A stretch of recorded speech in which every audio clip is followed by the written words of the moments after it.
Welcome to the deep dive. Today we're going back in time to Victorian London, a city shrouded in fog and gripped by fear in the autumn of 1888. A time and place that's become synonymous with a name whispered in hushed tones, Jack the Ripper. A name that still evokes chills more than a century later. And for good reason, the mystery, the brutality, the enduring fascination with this unsolved case, it continues to captivate, and well, frankly, it kind of terrifies us even today. So today on our deep dive, we're going straight to the source, the Wikipedia article on Jack the Ripper. We'll be sifting through the facts, the theories, and of course the enduring mysteries to see if we can uncover any new insights. Or perhaps just add another layer to this already incredibly complex and chilling case. Now, I think it's important for our listeners to understand the context here. We're talking about London's East End in 1888, a place rife with poverty and social tensions. A place where life for many was a daily struggle for survival. And into this already volatile environment steps a figure, a shadow, a nightmare, who comes to be known as Jack the Ripper. Let's start with the victims, the 5 women forever linked by their brutal fates. The canonical five, as they're often called. Mary Ann Nichols, Annie Chapman, Elizabeth Stride, Catherine Eddowes, and Mary Jane Kelly. Each woman vulnerable, each living a precarious life in the East End, and each meeting a horrifying end. But what sets these 5 murders apart from other crimes happening in Whitechapel at the time? Well, it's not just the brutality, though, that alone is horrifying. It's the similarities, the patterns that emerge, the precision, almost surgical precision of the mutilations. It's like the killer was following a script, a terrifyingly specific set of instructions. Exactly. And with each victim, the level of violence seemed to escalate, as if the killer was becoming more confident, more brazen. More comfortable with the horror they were inflicting? It's a truly disturbing progression. The removal of organs, the specific nature of the wounds. It suggests someone with a knowledge of anatomy, someone who's perhaps comfortable with the human body in a way that most of us would find, well, deeply unsettling. Except for Elizabeth Stride. Her murder stands out. It's different. Yes, that's right. The absence of the signature mutilations in Stride's case has fueled endless debate. So was the killer interrupted? Possibly, or did something spook them? Did they have to flee before they could complete their gruesome ritual? Or was this a copycat crime? Another horrifying possibility. Some experts believe that Stride's murder may not have been the Ripper's work at all. Which just adds another layer of complexity to an already incredibly tangled case. It does. It really does. And then, of course, there's the question that has haunted investigators and, frankly, anyone who's ever delved into this case: who is Jack the Ripper? The list of suspects is long and varied. Butchers, doctors, even royalty have been put forward as potential candidates. But the truth is, anyone alive during those dark days of 1888 is long gone, their secrets buried with them. It's a historical puzzle with no easy answers, and perhaps no answers at all. It's like a macabre game of Clue where everyone's a suspect but no one's holding the smoking gun. But before we get too deep into the suspects, there's another aspect of this case that's crucial to understanding the whole phenomenon, the media frenzy. The newspapers, the rumors, the fear itself, it all played a role in shaping the narrative. Oh, absolutely. The media's role in the Jack the Ripper case cannot be overstated. It was a time when newspapers were hungry for sensational stories. And the Ripper case provided a feast of gruesome details and tantalizing speculation. It was the birth of tabloid journalism, a time when headlines screamed from newsstands, stoking public fear and creating a climate of hysteria that arguably helped to shroud the killer in a cloak of anonymity. And in the midst of this media storm, a sinister nickname emerged. Leather Apron. Tell us about that and how Jack the Ripper became the enduring name we know today. Right, so Leather Apron was initially attached to a local Jewish shoemaker, John Pizer, who, well, as the name suggests, wore a leather apron. He quickly became a scapegoat. He did. A figure for the public to focus their fear and anger on. It's a disturbing example of how prejudice and sensationalism can converge and well often lead to the wrong conclusions. Absolutely. And it highlights the dangerous undercurrents of prejudice and suspicion that were swirling around the case. But it was Jack the Ripper who ultimately claimed ownership of the terror, a name that still conjures images of darkness and brutality even today. And that name, that persona, it entered the narrative through a letter, the Dear Boss letter. This is where Jack the Ripper first appears in writing, penned by someone claiming to be the killer. And whether it was a genuine communication from the killer or a cruel hoax, this letter, with its chilling promise to clip the lady's ears off, set the stage for a terrifying cat-and-mouse game between the killer and the police. Played out in the pages of the newspapers and on the streets of Whitechapel. Exactly. The Dear Boss letter took the case to a whole new level. It wasn't just about the murders anymore. It was about the spectacle, the macabre performance of it all. And then just weeks later, Catherine Eddowes is found, murdered, a portion of her ear missing. It's a chilling detail, one that sent shock waves through London and cemented the Ripper's place in the public imagination. Were there other letters? There were several, actually. Shortly after the double event, the murders of Stride and Eddowes, on the same night the Saucy Jackie postcard arrived. Boasting about the killings and taunting the police? Precisely. These letters, whether authentic or the work of a morbid prankster, added a psychological dimension to the terror. It's almost as if the killer, whoever they were, understood the power of the media. They did. They understood how to manipulate public perception and further shroud themselves in mystery. And then there's the From Hell letter. It's a whole other level of disturbing. This one, addressed to George Lusk, the head of the Whitechapel Vigilance Committee, arrived with a package. And inside, Half a human kidney preserved in ethanol. The letter claimed it belonged to Catherine Eddowes. a physical piece of the horror delivered right to the doorstep of those trying to catch the killer. It was a chilling escalation, a reminder that the killer was not just a figment of the collective imagination, but a real and present danger. Capable of shocking acts of depravity. Exactly. And in the midst of this atmosphere of fear and uncertainty, another piece of the puzzle emerged, the Golston Street graffito. This was the anti-Semitic message found scrawled on a wall near a piece of Eddowes' apron. Yes, while it's impossible to say for sure whether this message was written by the killer or simply a grim coincidence, its presence so close to the crime scene reveals the dangerous undercurrents of prejudice and social unrest that were coursing through Whitechapel at the time. It makes you wonder about the role of scapegoating in this case. It does, and it raises questions about the ease with which fear and suspicion can be directed toward marginalized communities, especially in times of crisis. It's a chilling reminder that even in the face of unimaginable horror, our societal biases and prejudices can still influence how we interpret events and how we seek to find answers. Absolutely. The Golston Street graffito serves as a stark reminder that the Ripper case was not just about a series of brutal murders. It was also about the social and cultural forces at play in Victorian London. Forces that shaped how the case was investigated, how the killer was perceived, and how the victims were remembered. Precisely. And it's a reminder that even today, over a century later, those forces are still at play, shaping how we interpret history and how we make sense of the world around us. We've talked about the victims, the media frenzy, those chilling letters adding fuel to the fire.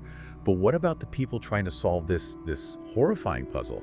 What did a police investigation even look like back in 1888 in a world without all the forensic tools we have today? Well, imagine a world without DNA analysis, without readily available photography, without even a reliable system for fingerprinting. That was the reality for those detectives on the Jack the Ripper case. So no CSI-style labs, no instant database searches, just good old-fashioned detective work. But against this backdrop of intense public pressure and a city on edge. Exactly, and they had to be incredibly resourceful, relying on what they could glean from the crime scenes, the victims, and of course the increasingly disturbing pattern of the murders.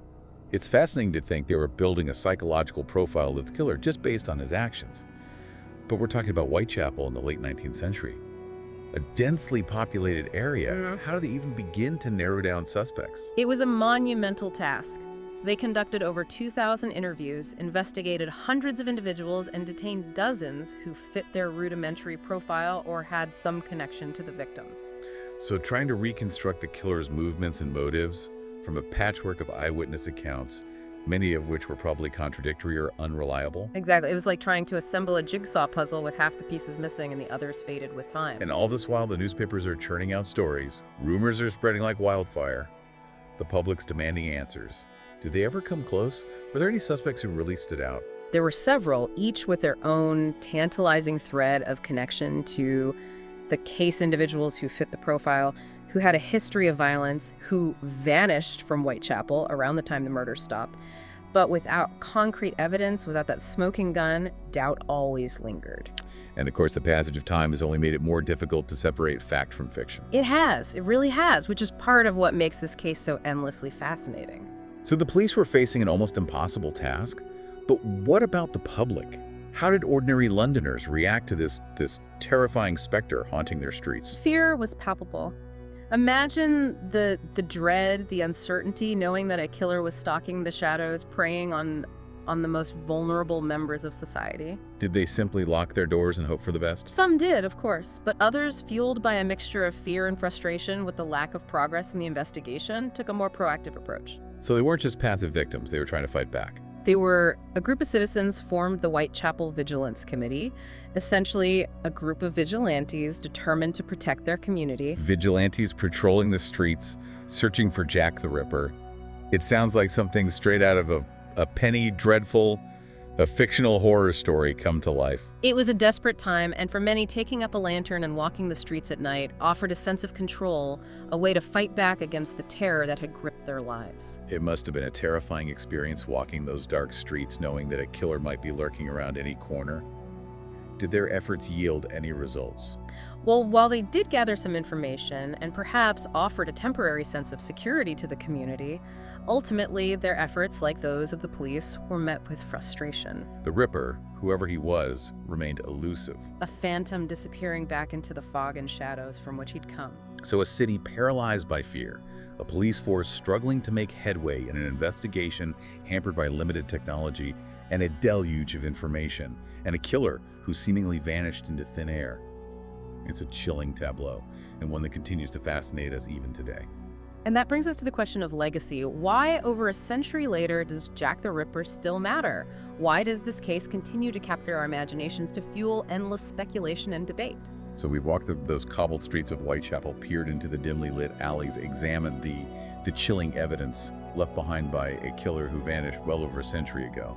But the question remains, why does Jack the Ripper still matter? Why does this case continue to fascinate and horrify us even today? Well, it's a question that's haunted historians, criminologists, and well, let's face it, armchair detectives for generations. I think the answer lies in the fact that the Jack the Ripper story has become something much larger than just a true crime case. It's become a cultural phenomenon, a dark mirror reflecting our societal anxieties and our fascination with the abyss of human cruelty. He's almost become a mythical figure, a boogeyman whispered about in dark corners. His name is synonymous with the terror that lurks just beyond the edges of civilization. Exactly. He embodies our primal fear of the unknown, the lurking danger that can strike even in the heart of a bustling metropolis. He represents the darkness that can reside within seemingly ordinary individuals, the chilling reminder that evil can wear many masks and walk among us undetected. And the fact that his identity remains a mystery only adds to his mystique. It's a puzzle we can't resist trying to solve, a code we desperately want to crack. It's the ultimate cold case, one that invites endless speculation and debate. Each generation seems to find new meaning in the Ripper's story, projecting their own fears and fascinations onto this shadowy figure. He's a blank canvas onto which we can paint our own interpretations of evil, our own anxieties about the fragility of order and the thin veneer that separates civilization from chaos. And let's not forget the media's role in perpetuating this fascination, from those sensationalized headlines of the 1880s to the countless books, documentaries, and films that continue to be produced today. The Ripper industry shows no signs of slowing down. It's like we're still trying to make sense of it all, still trying to find answers in the darkness. We are. And the media frenzy that erupted around the case in 1888, while it laid the groundwork for the kind of tabloid journalism and true crime obsession that we see today, the Ripper's story became a template for how we consume and are captivated by tales of violence and mystery. It's a blueprint for our enduring fascination with serial killers. But beyond the gore and the mystery, there's another layer to the Ripper's legacy, the social commentary. Right, his victims, women living in abject poverty, forced into prostitution to survive.